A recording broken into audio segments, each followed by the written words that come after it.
In 1967, while the Summer of Love captivated San Francisco and the Vietnam War intensified, Chevrolet quietly released a car they actively discouraged people from buying: the L88 Corvette, a vehicle so potent that Chevrolet deliberately underrated its horsepower by over 100 horsepower and removed basic amenities like a radio and heater to deter casual buyers.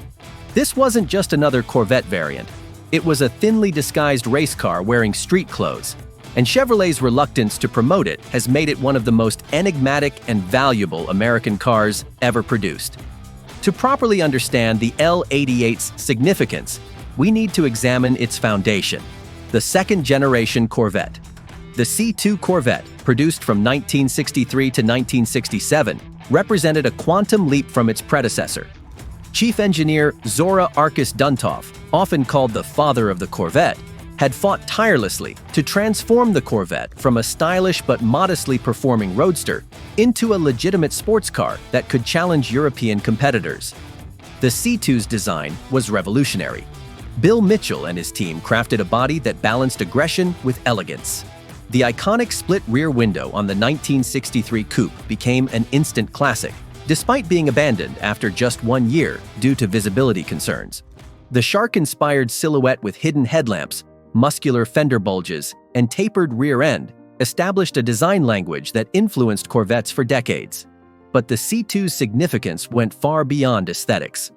For the first time, the Corvette featured independent rear suspension, a sophisticated setup with a transverse leaf spring and trailing arms that dramatically improved handling characteristics compared to the solid axle of the C1.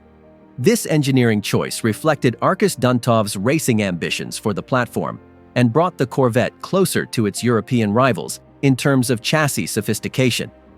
The C2 era also introduced the big block V8 engines to the Corvette lineup in 1965, starting with the 396 cubic inch 6.5-liter Mark IV V8 producing 425 horsepower. This opened the door to a new level of performance that would culminate in the L88. As the C2 generation progressed, Chevrolet continuously refined the formula, adding disc brakes at all 4 corners, improving cooling systems, and strengthening drivetrain components to handle increasing power outputs. By 1967, the final year of C2 production, the Corvette had matured into a world-class performance machine. The lineup included everything from the base 327 cubic inch small block to the formidable 427 big blocks in various states of tune. But lurking at the very top of the option sheet, barely advertised and actively discouraged by dealers, was an engine package designated simply as RPO, Regular Production Option L88.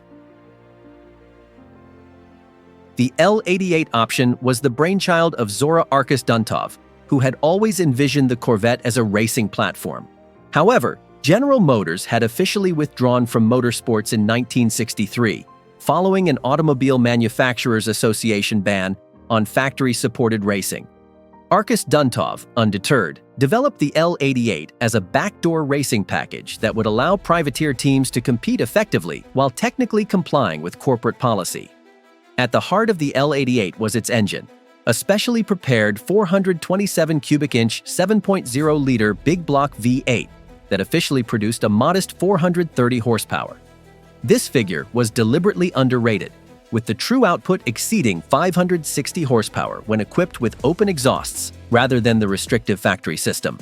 The deception served 2 purposes. It kept the car flying under the corporate radar and discouraged casual buyers who might be unprepared for its raw power. The L88 engine was built for sustained high RPM performance, featuring aluminum cylinder heads with enlarged ports and valves, 12.5:1 compression ratio requiring 103-octane racing fuel, solid lifter camshaft with aggressive profile, low-restriction air cleaner, specialized carburetor setup with Holley 850 CFM 4-barrel, and forged aluminum pistons, forged steel crankshaft, and connecting rods. This wasn't merely a high-output street engine. It was essentially a detuned version of the L88 engines powering Corvettes at Sebring, Daytona, and Le Mans. The high compression ratio meant it required racing fuel to prevent detonation, making it impractical for everyday driving. Chevrolet took extraordinary measures to ensure the L88 reached only its intended audience of serious racers. The package required ordering the heavy-duty F41 suspension, J56 heavy-duty brakes, and M22 Rock Crusher 4-speed manual transmission. More tellingly, selecting the L88 option eliminated the heater and radio, basic comforts expected in any street car. The lack of a heater also meant no defroster, making the car technically illegal for street use in many northern states. The window sticker told only part of the story. The L88's real performance capabilities were astonishing for the era. When properly set up, these cars could run the quarter mile in the high 11-second range, performance that would remain impressive even decades later. The car's potential was demonstrated at the 1967 24 Hours of Le Mans, where an L88 Corvette reached 171.5 miles per hour on the Mulsanne Straight before mechanical issues ended its race. Chevrolet's efforts to limit the L88's appeal worked almost too well. In 1967, just 20 examples were built, making it one of the rarest production Corvettes ever. The L88 option would continue into the C3 generation, with 80 produced in 1968 and 116 in 1969 before being discontinued, bringing the total production across all years to just 216 cars. This extreme rarity wasn't accidental.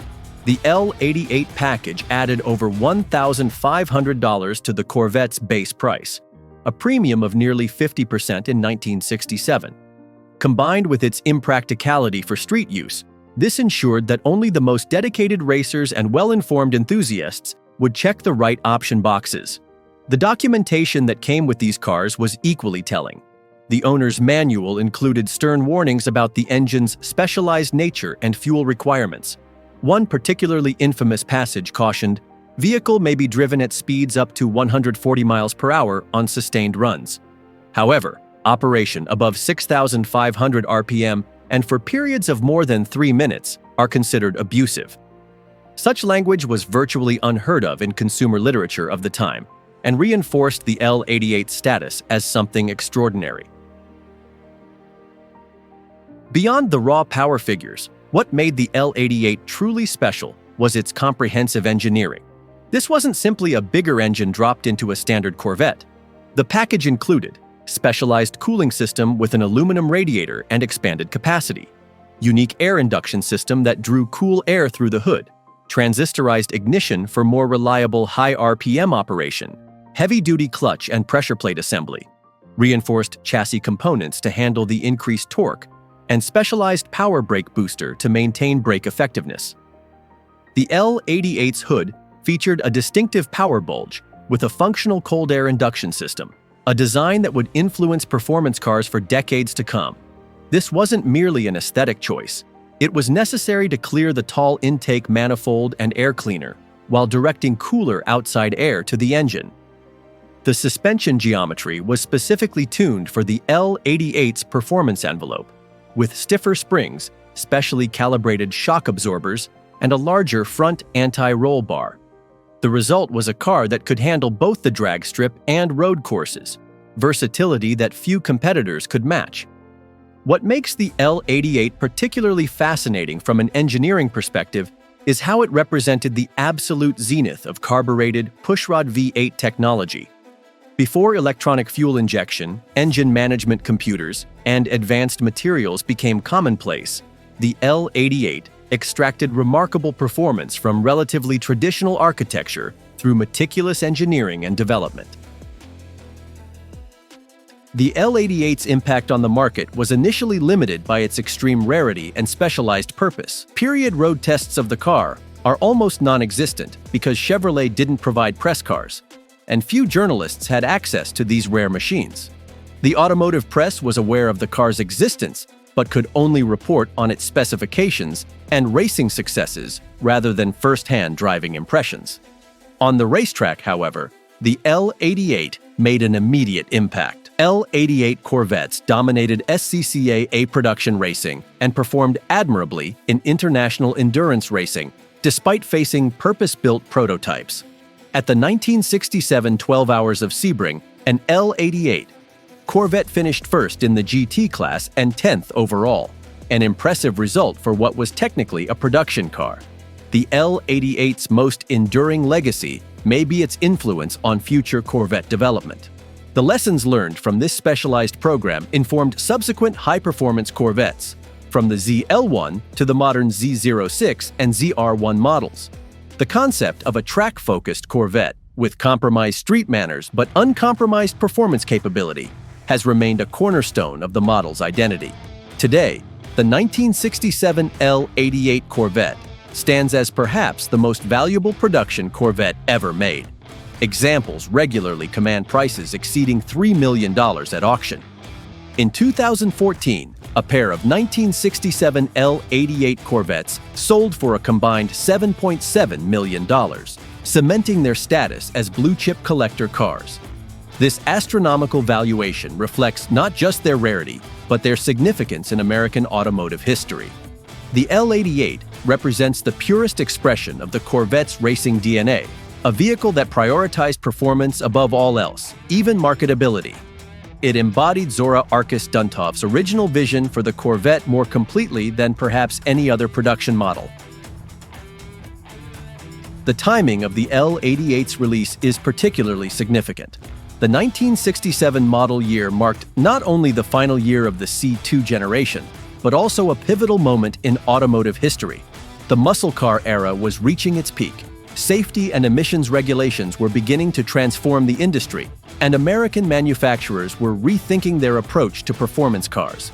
Against this backdrop, the L88 represented a last hurrah for the unfettered pursuit of performance, a car developed with minimal compromises for comfort, efficiency, or mass-market appeal. Its specialized nature and racing focus made it an anachronism even in its own time, which perhaps explains why Chevrolet did so little to promote it. What's particularly remarkable about the L88 is how it contradicted the typical American approach to performance cars of the era. While most muscle cars relied on relatively simple modifications to mass-market vehicles, the L88 was essentially hand-built to racing specifications. Its specialized components and purpose-driven design had more in common with low-volume European sports cars than with contemporary American offerings. The 1967 L88 Corvette stands as a monument to American engineering excellence, freed from marketing constraints. It represents the rare moment when an engineer's pure performance vision overcame corporate caution. Chevrolet's decision to deliberately hide this exceptional machine rather than promote it only adds to its mystique. The L88's combination of raw power, purpose-built engineering, extreme rarity, and racing pedigree makes it more than just another fast Corvette. It's a pivotal chapter in American automotive history. In the pantheon of special Corvettes, the 1967 L88 occupies a unique position as perhaps the purest expression of what a Corvette could be when engineered without compromise. That's why, more than 5 decades later, we're still talking about the monster Corvette that Chevy tried to hide. Thanks for watching.